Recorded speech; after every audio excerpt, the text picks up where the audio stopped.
कहा जाता है कि अपने जीवन में अगर हम हिंदू धर्म, सनातन धर्म से बिलॉन्ग करते हैं, तो हमें श्रीमद् भागवत गीता का एक बार ज़रूर अध्ययन करना चाहिए। लेकिन हमारा लाइफ इतना बिज़ी होता है, इतना ज़्यादा हमें व्यस्तता होती है कि हम श्रीमद् भगवत गीता का पाठ नहीं कर पाते हैं और ना ही पढ़ पाते हैं। तो मैं चाह रही थी कि 10-10 मिनट, 15-15 मिनट लोग समय देकर श्रीमद् भागवत गीता में क्या-क्या लिखा हुआ है, लोग इसे जानें। बहुत लोग संस्कृत संस्करण होने की वजह से नहीं पढ़ पाते हैं। ये मार्केट में हर तरह से उपलब्ध होता है, लेकिन मैं आप लोगों को यूट्यूब के माध्यम से श्रीमद् भागवत गीता का थोड़ा-थोड़ा अध्याय आप लोगों तक पहुँचाना चाहती हूँ। तो फिर चलिए आज से हम लोग शुरू करते हैं। पहले विष्णु भगवान को हम लोग प्रणाम करते हैं, कृष्ण जी को सत-सत नमन करते हैं, जितने हिंदू देवी-देवता हैं सभी लोगों को नमस्कार करते हैं, सभी लोगों को हाथ जोड़कर प्रणाम करते हैं। और फिर देखते हैं कि इसमें क्या-क्या लिखा हुआ है। मैं भी पहली बार ही अध्ययन कर रही हूँ। मैं चाह रही हूँ कि मैं अध्ययन करूँ और आप लोगों तक भी ये चीज़ पहुँचाऊँ। तो फिर चलिए स्टार्ट करते हैं। श्रीमद् भागवत गीता के पहले अध्याय का महात्म्य। श्री पार्वती ने कहा, भगवान, आप सब तत्वों के ज्ञाता हैं। आपकी कृपा से मुझे श्री विष्णु संबंधी नाना प्रकार के धर्म सुनने को मिले, जो समस्त लोक का उद्धार करने वाले हैं। देवेश, अब मैं गीता का महात्म्य सुनना चाहती हूँ, जिसका श्रवण करने से श्री हरि में भक्ति बढ़ती है। श्री महादेव जी बोले, जिनका श्री विग्रह अलसी के फूल की भांति श्याम वर्ण का है, पक्षीराज गरुड़ ही जिनके वाहन हैं, जो अपनी महिमा से कभी च्युत नहीं होते तथा शेष नाग की शैया पर शयन करते हैं, उन भगवान महाविष्णु की हम उपासना करते हैं। एक समय की बात है, मूर दैत्य के नाशक भगवान विष्णु शेष नाग के रमणीय आसन पर सुखपूर्वक विराजमान थे। उस समय समस्त लोक को आनंद देने वाली भगवती लक्ष्मी ने आदर पूर्वक प्रश्न किया। श्री लक्ष्मी जी ने पूछा, भगवान, आप संपूर्ण जगत का पालन करते हुए भी अपने ऐश्वर्य के प्रति उदासीन से होकर इस क्षीर सागर में नींद ले रहे हैं, इसका क्या कारण है?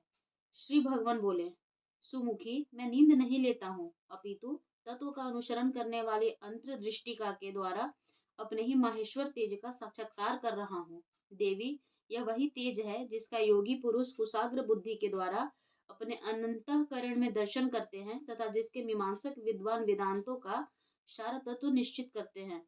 वह माहेश्वर तेज एक अजर प्रकाश स्वरूप आत्म रूप रोग शोक से रहित अखंड आनंद का पूज निष्पन्द निरीह और द्वैत रहित है। इस जगत का जीवन उसी के अधीन है। मैं उसी का अनुभव करता हूँ देवेश्वरी। यही कारण है कि मैं तुम्हें नींद लेता सा प्रतीत हो रहा हूँ। श्री लक्ष्मी ने कहा, हे प्रभु, आप ही योगी पुरुष के ध्येय हैं। आपके अतिरिक्त भी कोई ध्यान करने योग्य तत्व है, यह जानकर मुझे बड़ा कौतूहल हो रहा है। इस चराचर जगत की सृष्टि और संहार करने वाले स्वयं आप ही हैं। आप सर्वसमर्थ हैं। इस प्रकार की स्थिति में होकर भी यदि आप उस परम तत्व से भिन्न हैं, तो मुझे उसका बोध कराइए। श्री भगवान बोले, प्रिय, आत्मा का स्वरूप द्वैत और अद्वैत से पृथक भाव और अभाव से मुक्त तथा आदि और अंत से रहित है। शुद्ध ज्ञान के प्रकाश से उपलब्ध होने वाला तथा परम नंद स्वरूप होने के कारण एकमात्र सुंदर है। वही मेरा ऐश्वर्य रूप है। आत्मा का एक तत्व ही सबके द्वारा जानने योग्य है। गीता शास्त्र में इसी का प्रतिपादन हुआ है।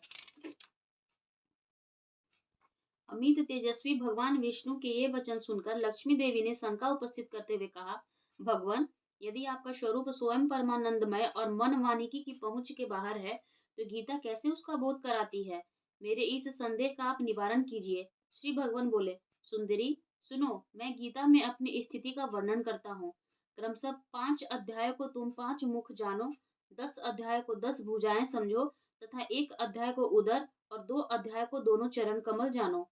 इस प्रकार यह 18 अध्यायों की वांगे ईश्वरीय मूर्ति ही समझनी चाहिए। यह ज्ञान मात्र से ही महान पातकों का नाश करने वाली है। जो उत्तम बुद्धि वाला पुरुष गीता के एक या आधे अध्याय का अथवा एक आधे या चौथाई श्लोक का भी प्रतिदिन अभ्यास करता है, वह सुशर्मा के समान मुक्त हो जाता है। श्री लक्ष्मी जी ने पूछा, देव, सुशर्मा कौन था, किस जाति का था और किस कारण से उसकी मुक्ति हुई? श्री भगवान बोले, प्रिय, सुशर्मा बड़ी खोटी बुद्धि का मनुष्य था। पापियों का तो वह शिरोमणि ही था। उसका जन्म वैदिक ज्ञान से शून्य एवं क्रूरतापूर्ण कर्म करने वाले ब्राह्मणों के कुल में हुआ था। वह न ध्यान करता था, न जप, न होम करता था, न अतिथियों का काश्तकार करता था। वह लंपट होने के कारण सदा विषयों के सेवन में ही आसक्त रहता था। हल जोतता और पत्ते बेचकर जीविका चलाता था। उसे मदिरा पीने का व्यसन था। वह मांस भी खाया करता था। इस प्रकार उसने अपने जीवन का दीर्घकाल व्यतीत कर दिया। एक दिन मूढ़ बुद्धि सुशर्मा पत्ते लाने के लिए किसी ऋषि की वाटिका में घूम रहा था। इसी बीच में काल रूपधारी काले सांप ने उसे डस लिया। सुशर्मा की मृत्यु हो गई।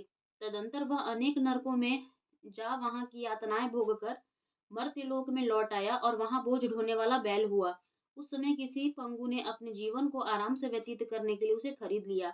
बैल ने अपनी पीठ पर पंगु का भार ढोते हुए बड़े कष्ट से 7-8 वर्ष बिताए। एक दिन पंगु ने किसी ऊंचे स्थान पर बहुत देर तक बड़ी तेजी के साथ उस बैल को घुमाया। इससे वह थककर बड़े वेग से पृथ्वी पर गिरा और मूर्छित हो गया। उस समय वहां कौतूहलवश आकृष्ट हो बहुत से लोग एकत्रित हो गए। उस जन समुदाय में से किसी पुण्यात्मा व्यक्ति ने उस बैल का कल्याण करने के लिए उसे अपना पुण्य दान किया।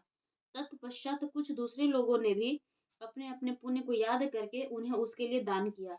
उस भीड़ में एक वेश्या भी खड़ी थी। उसे अपने पुण्य का पता नहीं था, तो भी उसने लोगों की देखा देखी उस बैल के लिए कुछ त्याग किया।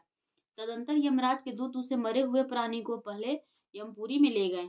वहां यह विचार करके कि यह वेश्या के दिए हुए पुण्य से पुण्यवान हो गया है, उसे छोड़ दिया गया। फिर वह फिर भूलोक में आकर उत्तम कुल और शील वाले ब्राह्मणों के घर में उत्पन्न हुआ। उस समय भी उसे अपने पूर्व जन्म की बातों का स्मरण बना रहा। बहुत दिनों के बाद अपने अज्ञान को दूर करने वाले कल्याण तत्व का जिज्ञासु होकर वह वेश्याओं के पास गया और उसके दान की बात बतलाते हुए उसने पूछा, तुमने कौन सा पुण्य दान किया था? वैश्या ने उत्तर दिया, वह पिंजरे में बैठा हुआ तोता प्रतिदिन कुछ पढ़ता है, उससे मेरा अंतःकरण पवित्र हो गया है। उसी का पुण्य मैंने तुम्हारे लिए दान किया था। इसके बाद उन दोनों ने तोतों से पूछा।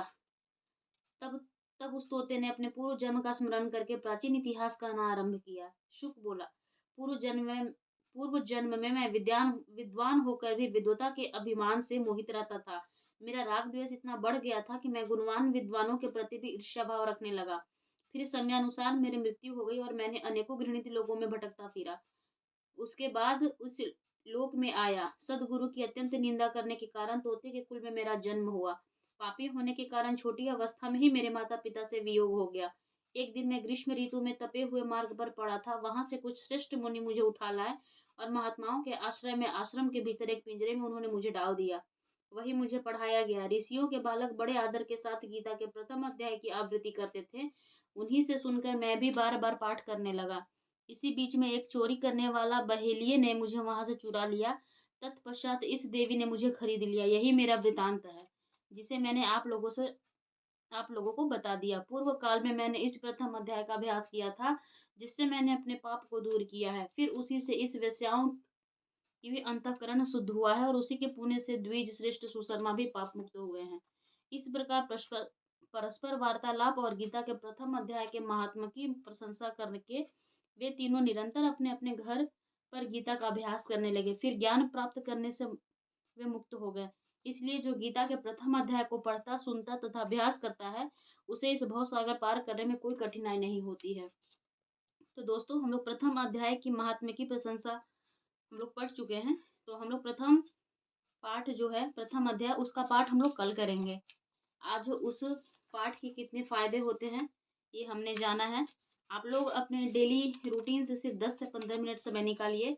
मैं आप लोगों के लिए ये रोज लेकर आऊंगी। आप लोग इसे सुनिए।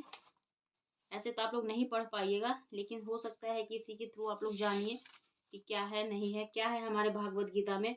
क्योंकि किसी भी संदेश को कहा जाता है कि गीता से संदेश लिया गया है।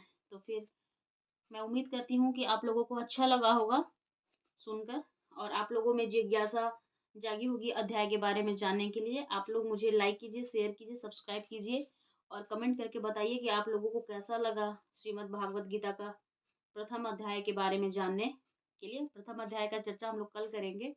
चलिए फिर, thank you very much. Good night दोस्तों।